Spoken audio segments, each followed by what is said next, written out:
Hello once again, and welcome to this edition of Midweek Encouragement. This is Pastor Rice with the Pentecostals of Salt Lake. I'm your host this evening, and I'm thrilled to be able to be with you like this. Thank you for joining us and being a part of this journey to see Jesus in a way that, well, maybe you haven't seen him before. I appreciate your thoughtfulness in coming in like this. I do encourage you to do your own study. Do your own research and make sure that what you're hearing is indeed the way it should be presented. If you have any questions ever at all, you can always give me a call, send me a text, message me in some way. Be glad to get to you as soon as possible. Answer any questions you have. Maybe we could have a discussion about something that maybe piqued your interest there. As always, make sure you are sharing this video or starting a watch party in some way, getting the information out there, the videos out there, so that we can extend our reach in the digital community. Appreciate you doing that, and thank you. And of course, go ahead and hit the like button, subscribe to our channel, and you can also make comments below there. Good, positive emojis. Let us know you're there and listening and participating, and comment there below so we get some traction there as well. Appreciate it so much. Thank you.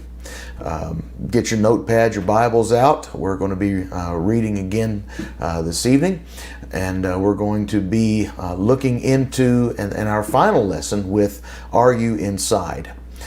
So we are excited about that, finishing that up, and then we'll move on to our next series, and we'll begin that next week, Lord willing. So we're moving right along here. We have been working through a number of titles, various things throughout this lesson, the headlines, if you will. We began with "The strong man is bound, grab his possessions." We then said, "One must never speak evil of that which is holy." We talked about the fact that a disciple's loyalty is to eternal family, to fellow disciples. We said an empty life becomes the dwelling place of evil spirits. That was quite an interesting discussion. We then were working on last week, soft hearts turn at simple preaching and not drama. And tonight we are moving on just a little bit further. We're going to Luke chapter 11, verses 33 through 36. Luke 11, 33 through 36. So go ahead and turn there. Luke chapter 11, 33 through 36. No one, when he has lit a lamp, puts it in a secret place or under a basket, but on a lampstand, that those who come in may see the light. The lamp of the body is the eye. Therefore, when your eye is good, your whole body also is full of light. But when your eye is bad, your body also is full of darkness. Therefore, take heed that the light which is in you is not darkness. If then your whole body is full of light, having no part dark, the whole body will be full of light, as when the bright shining of a lamp gives you light. And we talked about last week, as we finished up, that we need to be focusing on that which gives life, not what grows pride. And we spent some time looking at some of those things that can happen. We ended with the fact that we need to be completely and entirely sold out to Jesus and his kingdom. Today we do move forward, and our new section is Religious Pride Quietly Destroys Good People. Religious pride quietly destroys good people. We are still in Luke chapter 11, and now we're going to verses 37 through 44. 37 to 44. So get your Bibles and let's read together. And as he spoke, a certain Pharisee asked him to dine with him. So he went in and sat down to eat. When the Pharisee saw it, he marveled that he had not first washed before dinner. Then the Lord said to him, Now you Pharisees make the outside of the cup and dish clean, but your inward part is full of greed and wickedness. Foolish ones! Did not he who made the outside make the inside also? But rather give alms of such things as you have, then indeed all things are clean to you. But woe to you, Pharisees! For you tithe mint and rue and all manner of herbs, and pass by justice and the love of God. These you ought to have done without leaving the others undone. Woe to you, Pharisees! For you love the best seats in the synagogues and greetings in the marketplaces. Woe to you, scribes and Pharisees, hypocrites! For you are like graves which are not seen, and the men who walk over them are not aware of them. Interesting little discourse here. But suffice it to say, Jesus did wrong again in the eyes of the Pharisees. He had failed to wash before dinner. Have you ever known someone who uses copious amounts of hand sanitizer regularly, kind of like a germaphobe, and just constantly trying to keep everything clean, but yet there is filth regularly coming out of their mouth? Or they pump filth into their head through their earbuds. So, what about the heart?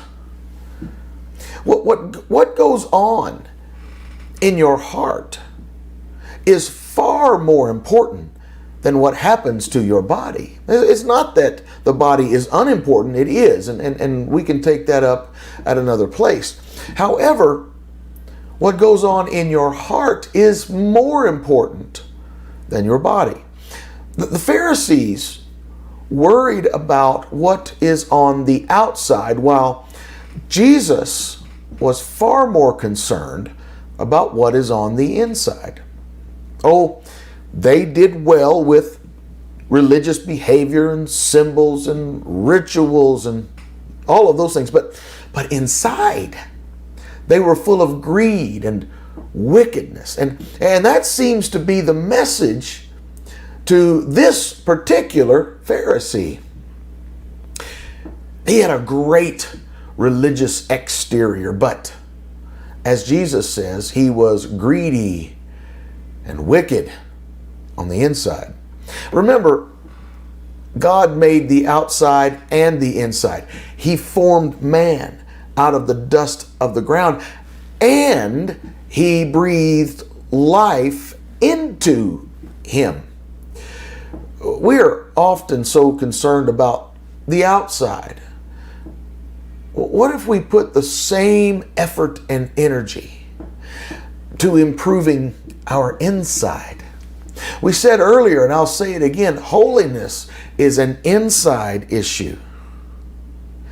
If you think that you can do everything you need to do on the outside and not address the inside when it comes to being holy before the Lord, can I remind you that man looks on the outside? Again, not that the outside is not important, but God looks on the heart. God knows your intents. God knows your thoughts. He knows what you meant by what you said. He knows what you meant by what you did. He knows your heart. It seems to me it would be far more advantageous to first address the heart. It seems like everything else might work out from there much better. You know, we go to the gym, we shop for groceries, we buy nice clothes, but what is our investment in our heart? What's our investment in our spirit?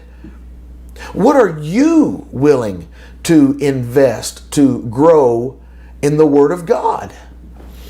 Are we as concerned about the inside as Jesus was?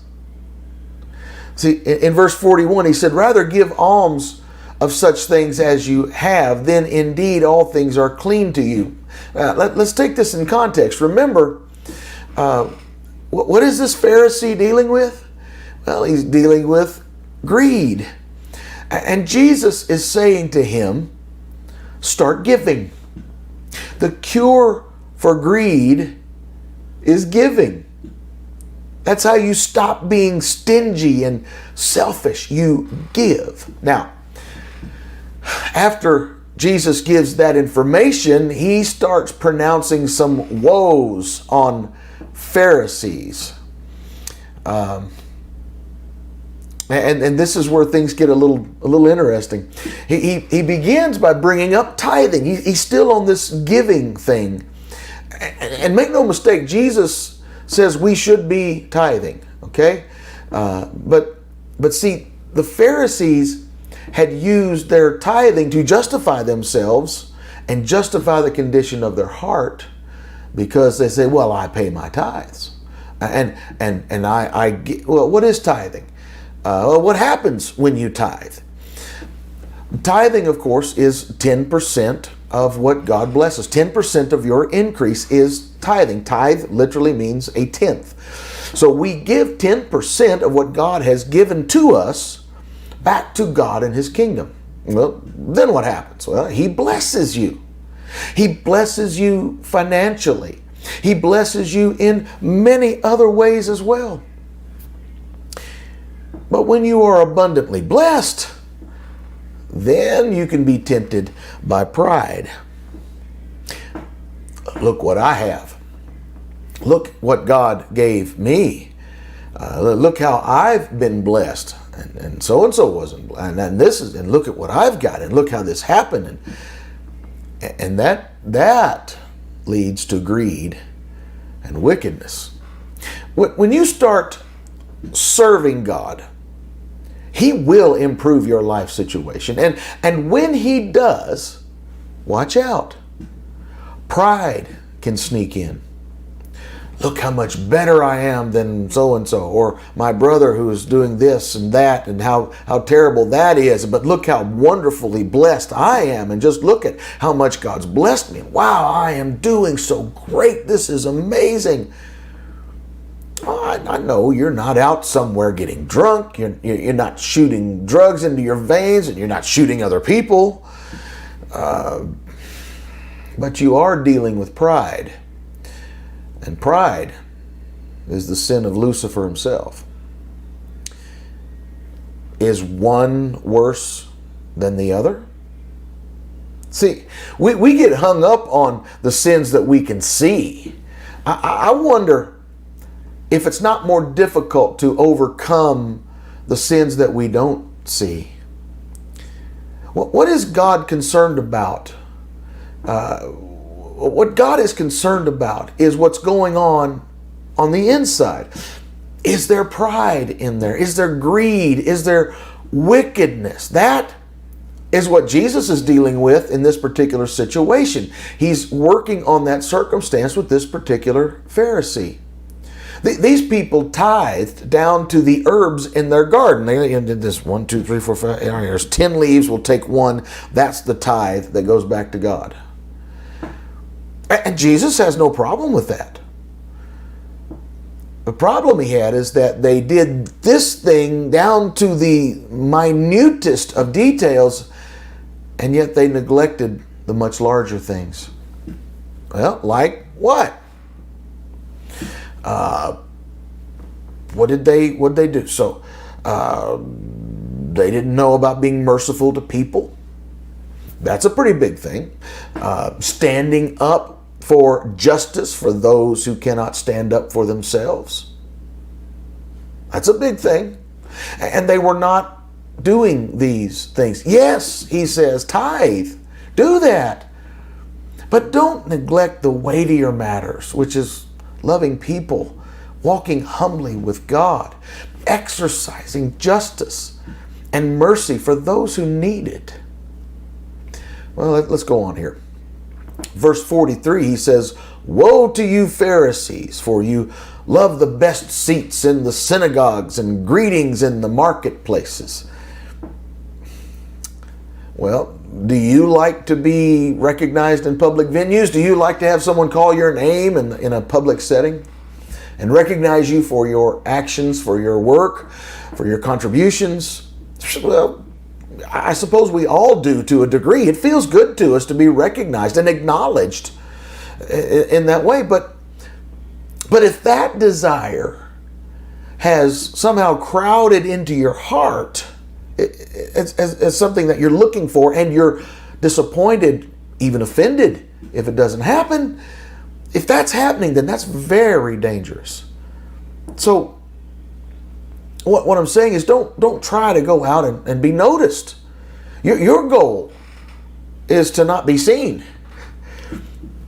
However, these expert religious people had made that their priority.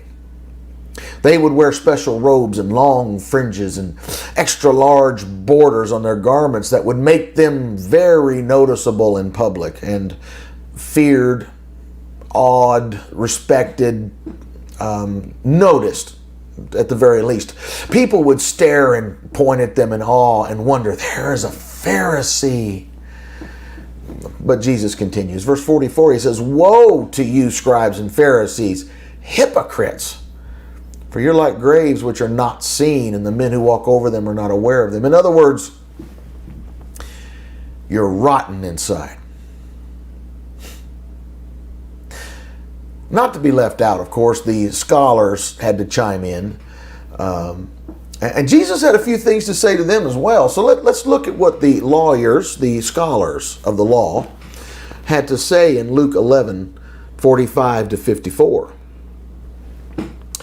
Then one of the lawyers answered and said to him, Teacher, by saying these things you reproach us also. And he said, woe to you also, lawyers, for you load men with burdens hard to bear, and you yourselves do not touch the burdens with one of your fingers. Woe to you! For you build the tombs of the prophets, and your fathers killed them. In fact, you bear witness that you approve the deeds of your fathers, for they indeed killed them, and you build their tombs. Therefore the wisdom of God also said, I will send them prophets and apostles, and some of them they will kill and persecute, that the blood of all the prophets which was shed from the foundation of the world may be required of this generation. From the blood of Abel was the first to be killed, to the blood of Zechariah, who perished between the altar and the temple, perhaps the last of the prophets to be martyred. Yes, I say to you, it shall be required of this generation. Woe to you, lawyers, for you have taken away the key of knowledge. You did not enter in yourselves, and those who were entering in you hindered. And as he said these things to them, the scribes and the Pharisees began to assail him vehemently and to cross-examine him about many things, lying in wait for him and seeking to catch him in something he might say, that they might accuse him. That's quite a bit. They didn't take that very well, did they? They heard all of these chidings, the woes upon them, if you will, and they just didn't take it well. They were intent on finding something, anything for which they might accuse Jesus. And this is the very thing Jesus had warned them not to do. Let the eye be full of light. Look for those things that are righteous and pure. Don't be looking for what is wrong, but they chose rather to focus on whatever was wrong. What's going on the inside? Only you and God really know. You can fool the rest of us, but you have to look at what's on the inside. God, what do you see here?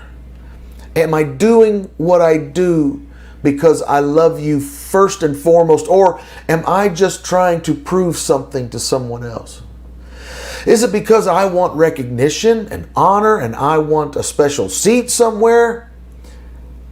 It's likely that Jesus was, of course, he was talking to the Pharisees, scribes, lawyers, but I wonder if he wasn't also talking, maybe more so, to the disciples. The others will reject him no matter what. They're looking for fault. So perhaps what he said to the Pharisees and the lawyers was intended more for those who followed him. They needed to hear these warnings. They needed to hear these instructions. And so do we. We need to share the gospel of Jesus Christ with others. But we will not be able to rescue others if we don't have it right on the inside first.